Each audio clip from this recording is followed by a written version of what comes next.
নরসিংদী জেলা কারাগার থেকে লুট হওয়া অস্ত্র উদ্ধার করেছে সেনাবাহিনী। নরসিংদীর পলাশ উপজেলার ঘোড়াশালের পাইকগাছা এলাকার একটি নির্মাণাধীন বাড়ি থেকে অস্ত্রটি উদ্ধার করা হয়। শুক্রবার সকালে নরসিংদী মোসলেউদ্দিন ভূঁইয়া স্টেডিয়ামে সেনা ক্যাম্পে পুলিশের কাছে উদ্ধার হওয়া অস্ত্র হস্তান্তর করে সেনাবাহিনী।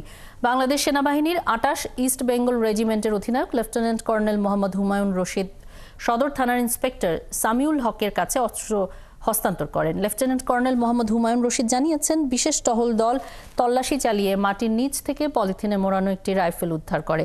উদ্ধার হওয়া অস্ত্রটি গেল ১৯ জুলাই নরসিংদী জেলা কারাগার থেকে লুট করা বলে ধারণা করা হচ্ছে। এ সময় কাউকে আটক করা সম্ভব হয়নি।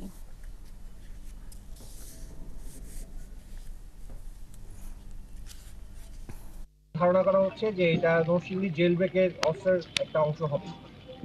তো এই অস্ত্রটা আজকে আমরা সদরের থানায় হ্যান্ডওভার করব। এই অস্ত্রটা উদ্ধারের মাধ্যমে বাইরে যে অস্ত্রগুলো আছে সেই অস্ত্রগুলো থেকে আরও একটা অস্ত্র কমে আসলো।